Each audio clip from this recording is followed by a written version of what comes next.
Shaking my tits for the press. I like to go see how the professionals do it.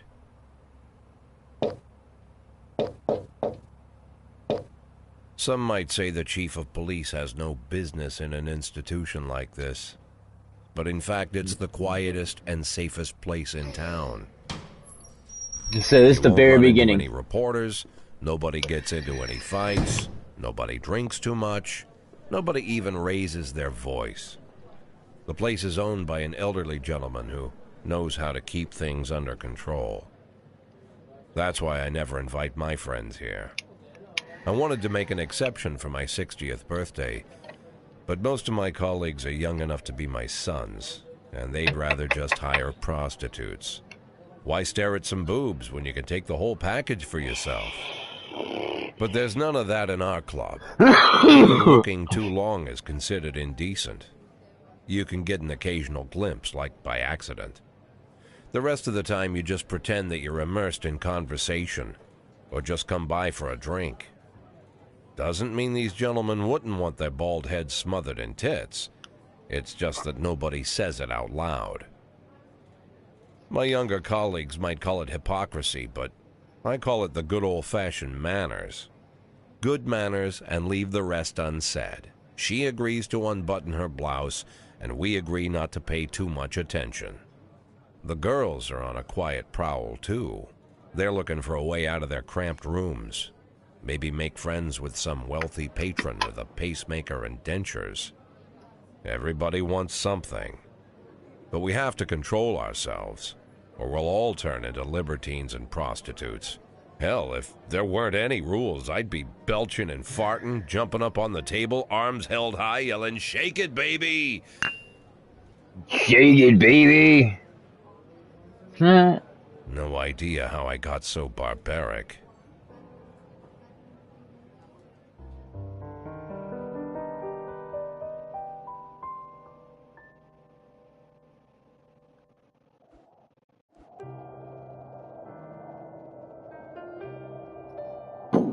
Shake it, baby!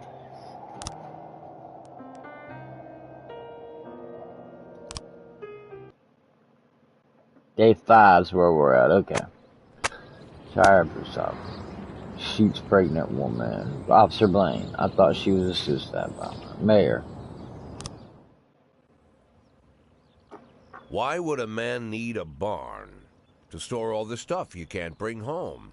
About 30 years ago, back when I was young and interested in farming, I carried all kinds of junk home. After a day in the field, I'd come home with buckets, shovels, dirty boots and clothes, and instantly transform the living room. But even back then, there's something I always kept in the barn.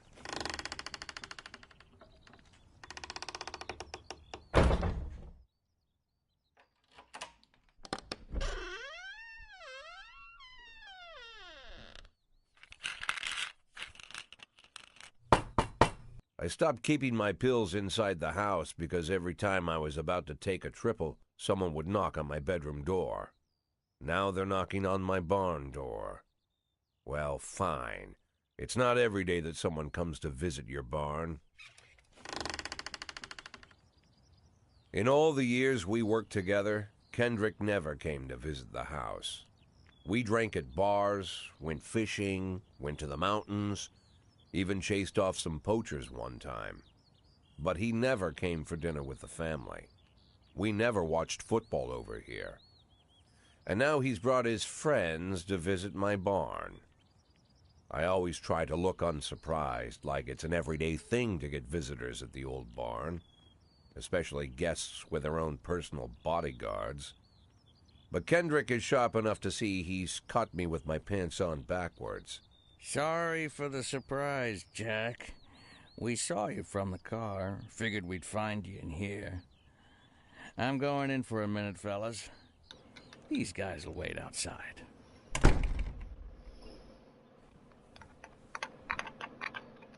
How long you been dating the lover boys? They're Sans people, Jack. Yeah.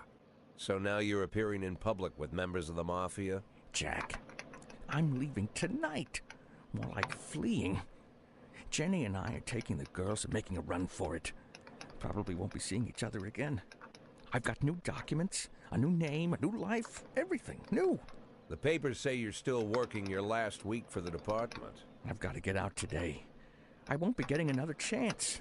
Don't know if you noticed, but the whole city is against me. You told your mafia friends about your plans. Jackie, if I don't fix everything with them in the next few hours, they're going to kill me. And not just me. My family, my relatives, God, Jack, I don't know who else. They found out that I was planning to run and they demanded that we close our contract today. Your contract, Frank?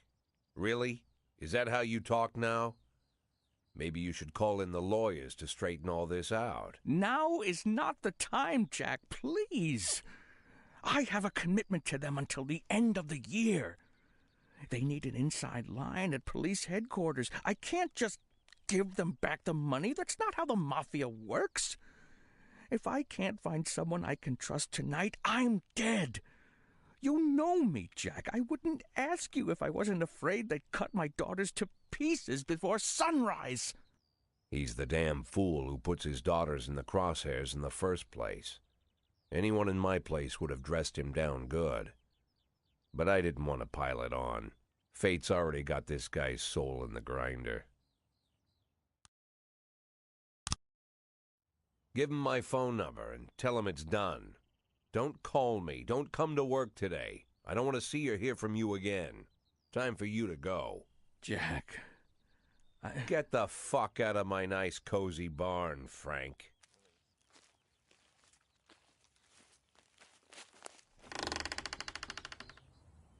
At the time, I was trying not to think about what just happened. It was almost too much to take in. I'm probably the most popular police chief in the history of the city, and I have to admit, I've thought about that more than once, sometimes with a little pride even.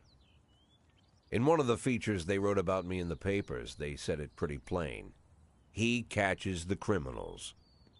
Believe me, high praise like that is unheard of in Freeburg, especially for a cop.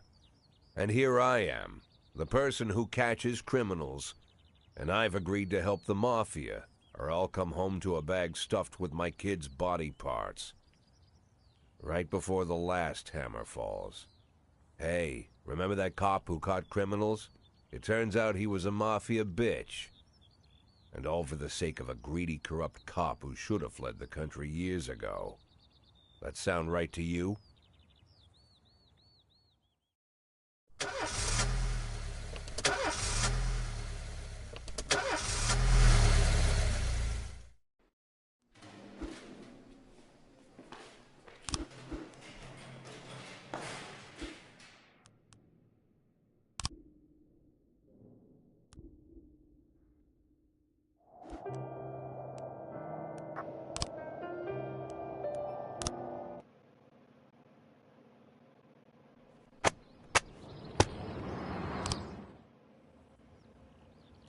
Why would a man need a barn to store all...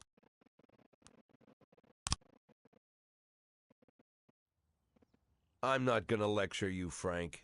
I don't think I have anything to say that you don't already know. I'm sorry for your family. I wish them all the best of luck.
Here's your week's salary. Offender was caught. Good shit.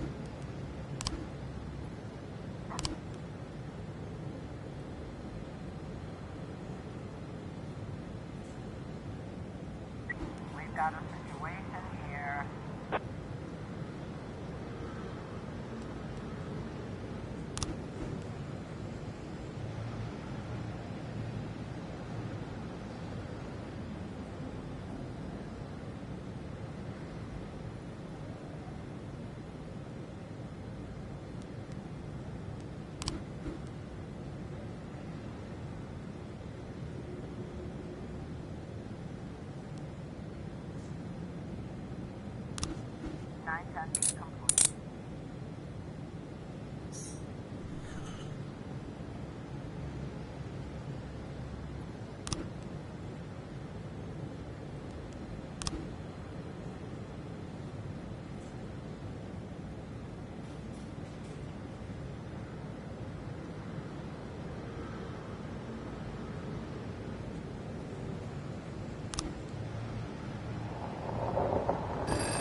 An antique Chinese necklace was stolen from the Bao Liang while she was on the way to the pawn shop.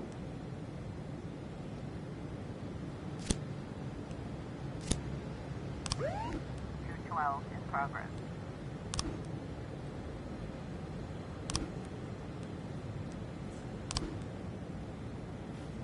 A gallery expedition entitled Sex Operation, a gang of young people in ski masks have now forced their way in, was informed we don't need this shit in our city.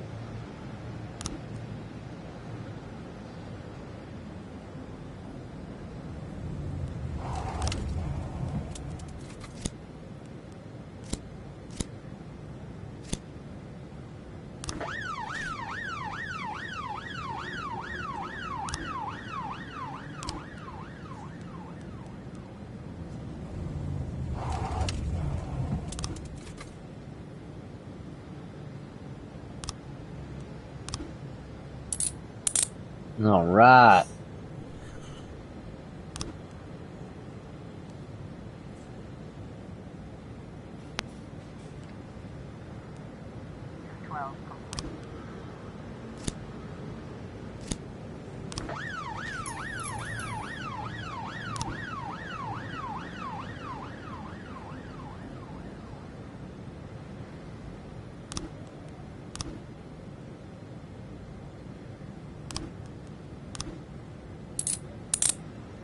Destruction of property. All right. 211 in progress.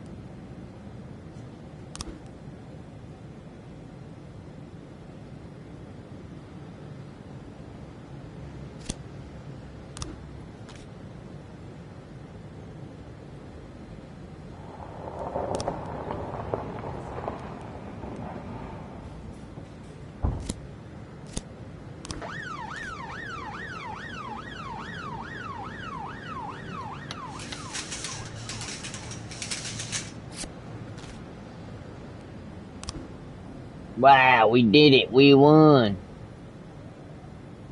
That earned new kind of shoot.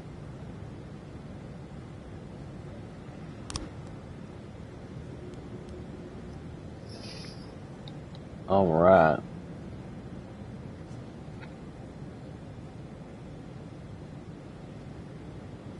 Complete.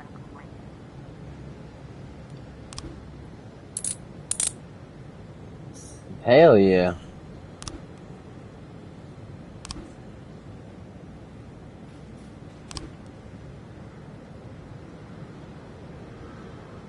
Business.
Mr. Boyd, there was a man here earlier.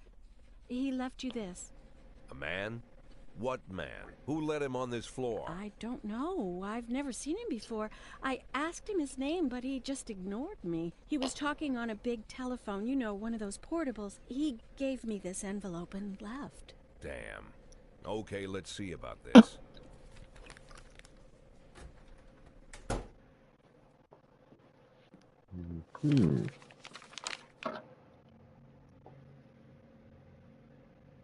The photo could have been doctored, of course, but Sand doesn't go in for cheap theatrics. Kendrick is dead, his family is dead, and they probably died slowly and painfully. But Sand's got a bigger game. He's not trying to frighten me. He's just trying to clue me in on the facts. I didn't agree to work for him on my own, so now they're just going to insist. Boyd. Good morning, Jack. I believe you just received my message. Who am I speaking with? Oh, I'm sorry. I forget some people don't recognize my voice. But I assure you, Jack, if I was sitting right there in front of you, you'd have no trouble recognizing me. Like I was a member of your family. Even better than a wife, perhaps. A wife can betray you. No man is immune. I don't talk to people who don't tell me their names. Oh, Jack, don't be so childish. You're too old to run away from strangers. Yes, we both are. And in our old age, friendship becomes rare and all the more precious. But of course, we must work with new people and find out new names. So if you insist, Jack, let us formally meet. Hello, Jack Boyd. I'm Christopher Sand. Wonderful, Mr. Sand. And what is it you do for a living? Oh, you'll soon find out all about that. Well, you'll learn much more than a simple policeman could ever expect. You're a simple policeman no longer, Jack. Don't turn off your phone. You start today.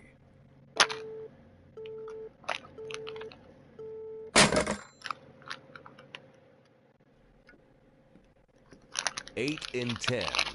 It's been my go-to principle since my first day on the job. I've got to let my colleagues hush up what they need to, 2 out of 10 times, so that they'll help me with the remaining 8. 80 out of 100, 800 out of 1,000. I'm proud of those statistics. It's not so bad for Freeburg, right? But now I just officially became a mafia whore.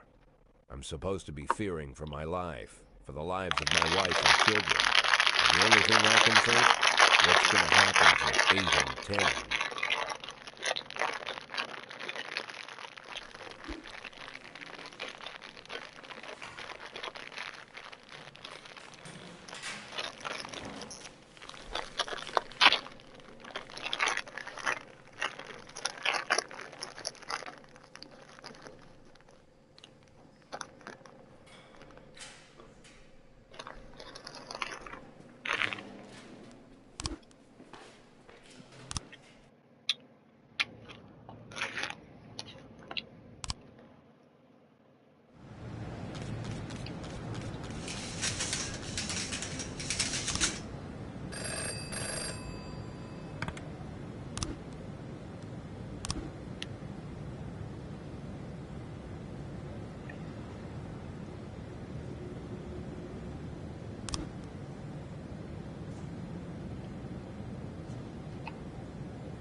A in progress.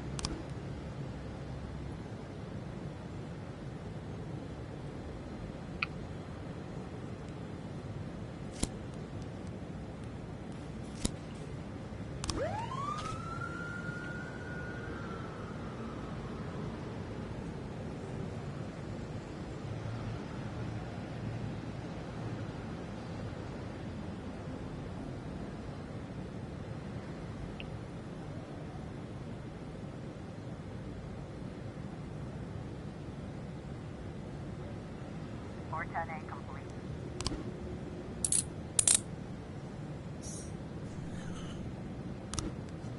113B in progress.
Officer Upton, it looks like we have a situation here.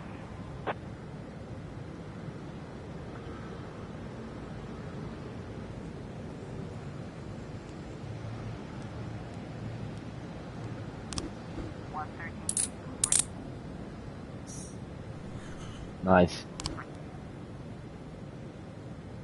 710A in progress.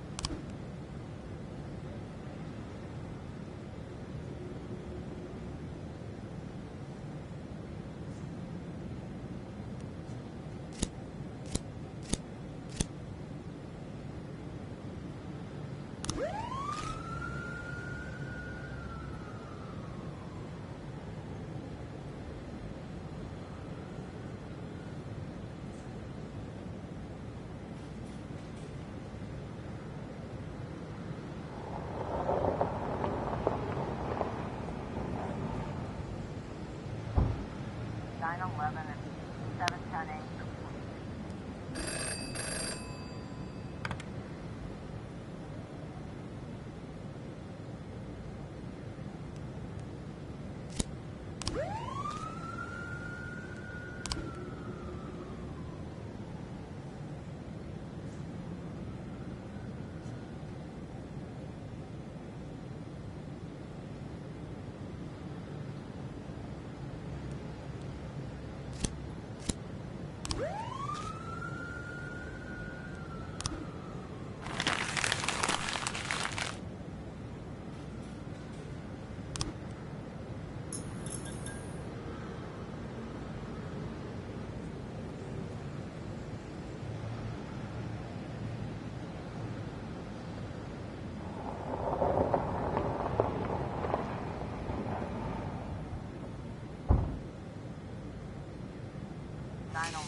Or 12 in progress.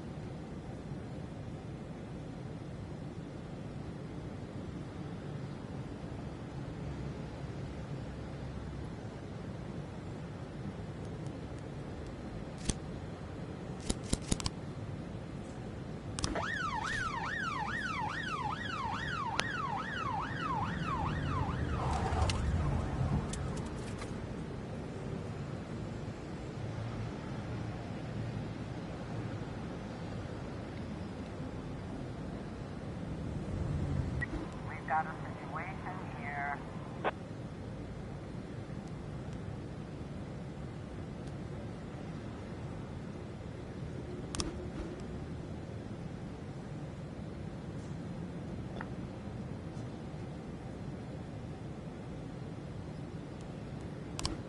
Or 12.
The people of Freeburg have built up a tolerance for the petty horrors of modern life.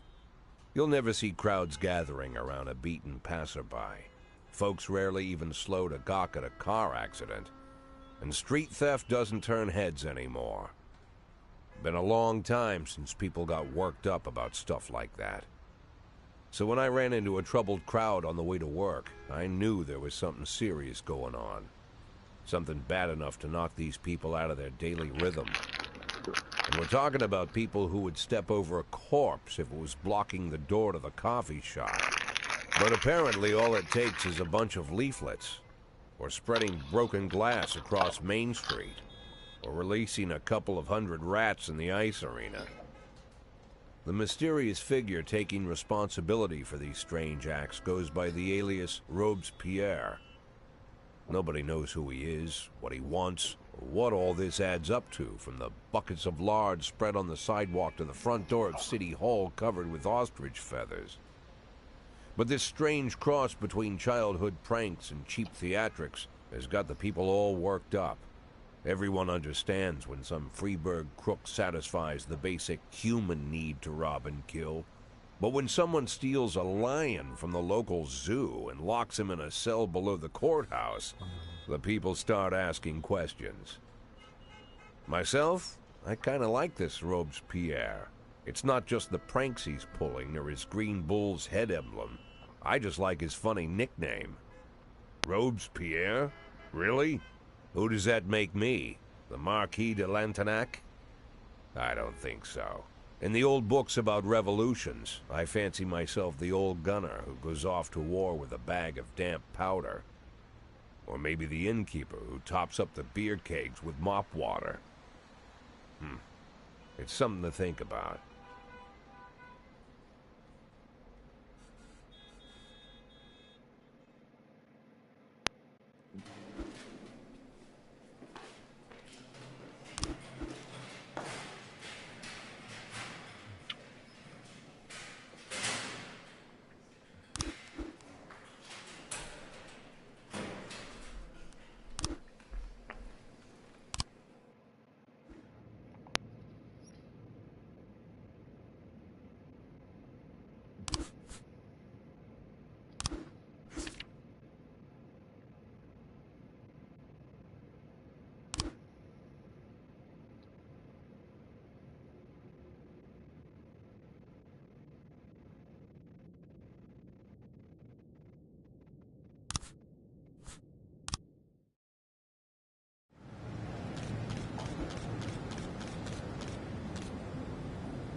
In progress.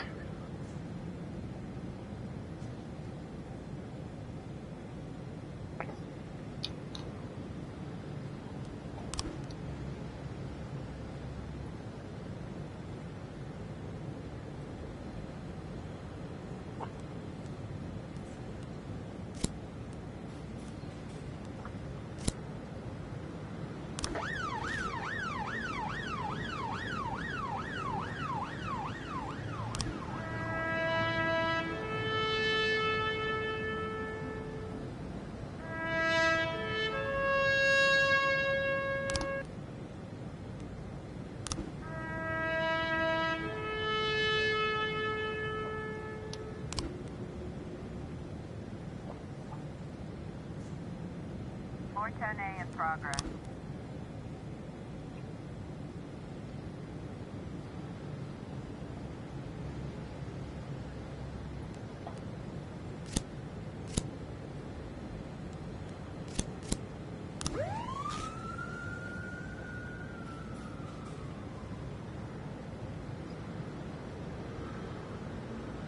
Officer on scene. It looks like we have a situation here.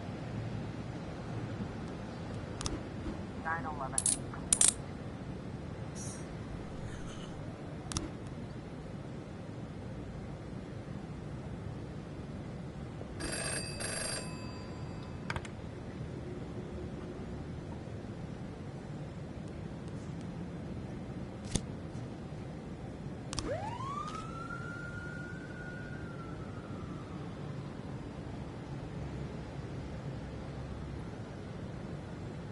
A complete.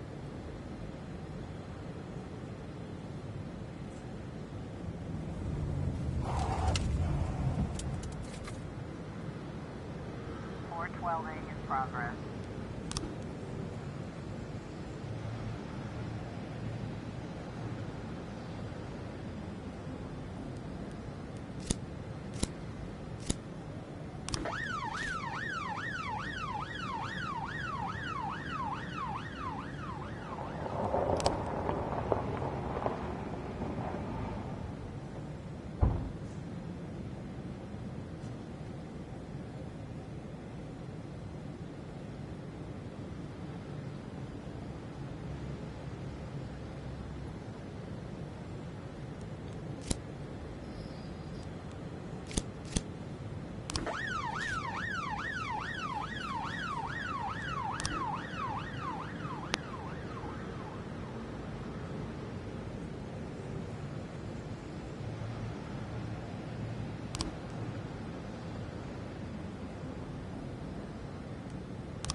In progress.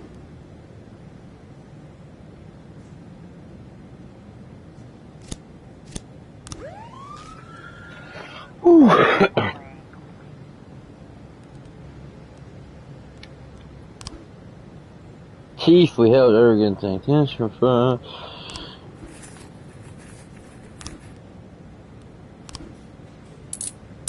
Oh man, we are fucking catching these criminals left and right, son.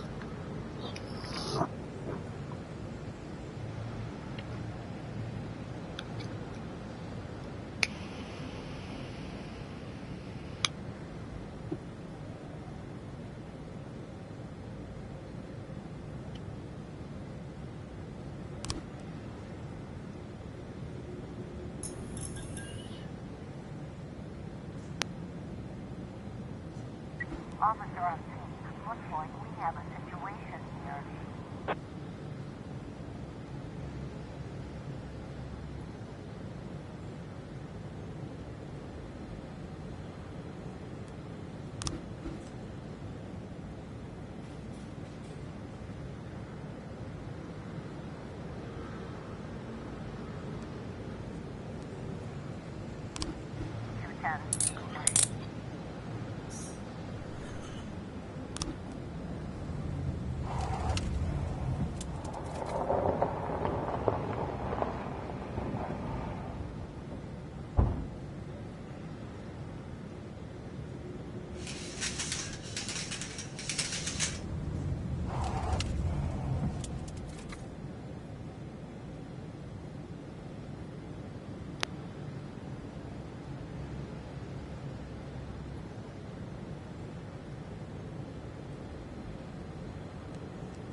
in progress.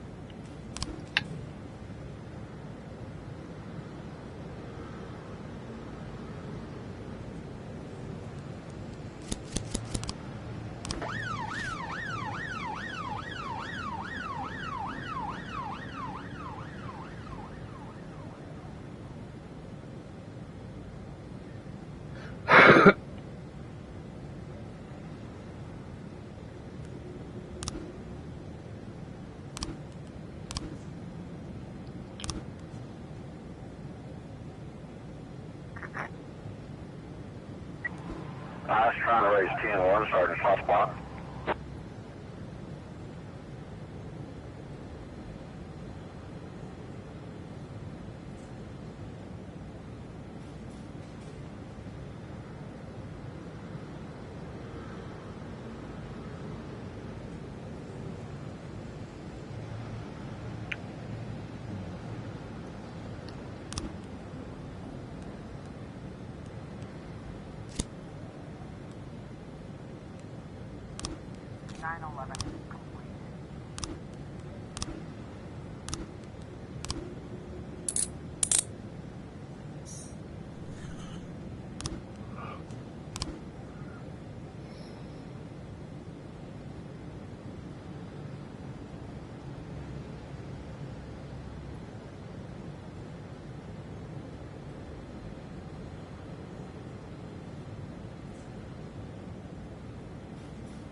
Checkpoint, day 8. We'll go to day 9 and then we'll end it.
710A in progress.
Progress.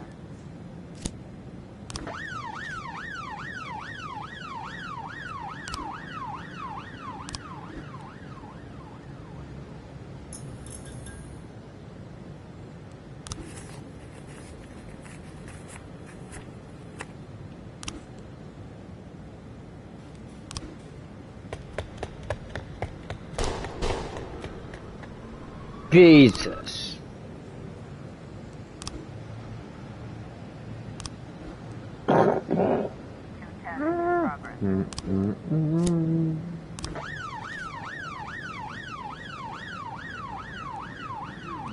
Officer on scene. Looks like we have a situation here.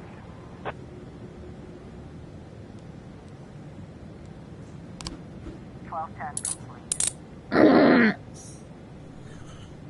Yeah, Mitch. Yeah.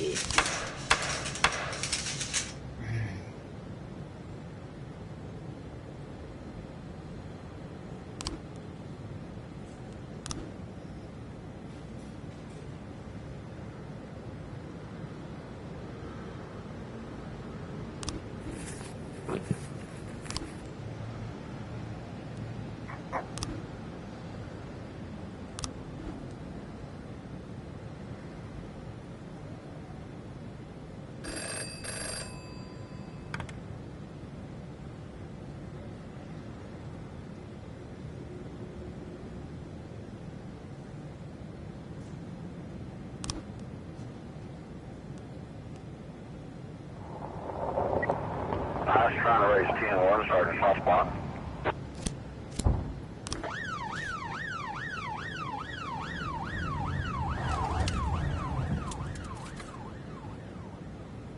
It's 11 in progress.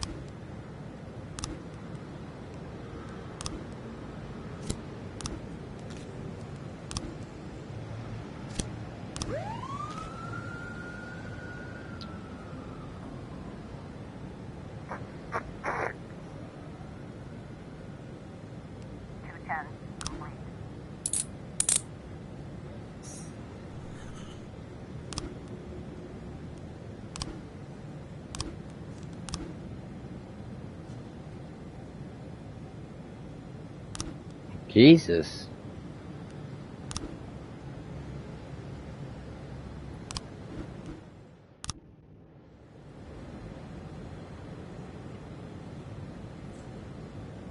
Looks like we have a situation here.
Okay, guys, sister, we'll call it.